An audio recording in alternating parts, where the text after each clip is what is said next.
बिहार में चुनावी बिगुल बजने से पहले ही सियासी पारा चढ़ गया है। सत्ता पक्ष और विपक्ष दोनों ही मोर्चे खोल चुके हैं और अब मैदान तैयार हो रहा है सबसे बड़े लोकतांत्रिक महायुद्ध का। मुख्य निर्वाचन आयुक्त ज्ञानेश कुमार 4 और 5 अक्टूबर को बिहार दौरे पर आ रहे हैं। इस दौरे को विधानसभा चुनाव की घोषणा से ठीक पहले की सबसे अहम कड़ी माना जा रहा है। निर्वाचन आयोग के सहायक निदेशक अपूर्व कुमार सिंह के अनुसार इस दौरान चुनावी तैयारियों की विस्तृत समीक्षा होगी।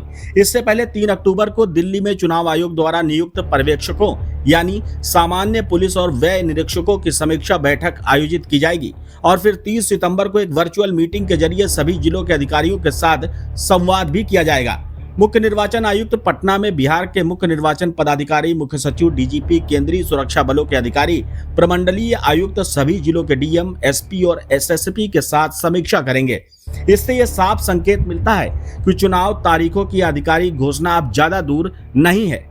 लेकिन इस प्रशासनिक हलचल के बीच बिहार की राजनीति में बयानबाजी का पारा भी चढ़ता जा रहा है। आरजेडी नेता तेज प्रताप यादव ने मुख्यमंत्री नीतीश कुमार पर तीखा हमला बोला है। दरअसल नीतीश कुमार ने हाल ही में लालू प्रसाद यादव को ससुरा कहकर संबोधित किया था, जिस पर तेज प्रताप ने कड़ी प्रतिक्रिया दी। महुआ दौरे के दौरान तेज प्रताप ने कहा, महिलाओं को पकड़ लेना, अभद्र भाषा का इस्तेमाल, ये सब तो करते रहे हैं। हम केंद्र सरकार से मांग करते हैं कि नीतीश कुमार पर मुकदमा हो। इतना ही नहीं, तेज प्रताप ने अपनी ही पार्टी के विधायक मुकेश रोशन को भी नहीं बख्शा। महुआ से आरजेडी विधायक मुकेश रोशन को निकम्मा बताते हुए तेज प्रताप ने उन पर विकास के नाम पर लूट का आरोप लगाया। एक जर्जर सड़क की गिट्टी उठाते हुए उन्होंने कैमरे के सामने कहा, देख लीजिए यहाँ विकास कहाँ हुआ है, विधायक ने कुछ नहीं किया, जनता के साथ धोखा हुआ है। तेज प्रताप का यह बयान पार्टी के अंदरूनी कलह की तरफ भी इशारा करता है। क्या ये चुनाव से पहले आरजेडी के भीतर नेतृत्व और टिकट बंटवारे को लेकर संघर्ष की शुरुआत है?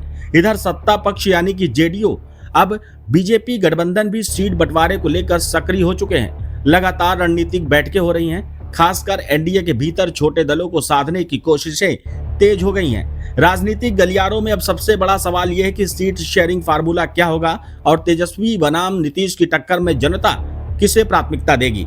भारत के मुख्य निर्वाचन आयुक्त का यह दौरा न सिर्फ चुनावी तारीखों का रास्ता साफ करेगा, बल्कि ये भी तय करेगा कि इस बार बिहार का चुनाव तकनीकी रूप से कितना पारदर्शी और शांतिपूर्ण हो सकता है। अब निगाहें 4 और 5 अक्टूबर पर टिकी हैं, जब पटना से लेकर दिल्ली तक सत्ता और विपक्ष दोनों की धड़कनें तेज होंगी।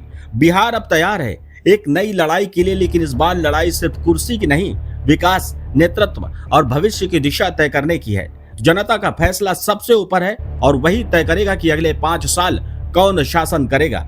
आपके क्षेत्र में क्या हो रहा है, कौन क्या कह रहा है, जानने के लिए जुड़े रहें हमारे साथ। चैनल को सब्सक्राइब करें और बेल आइकन दबाना ना भूलें।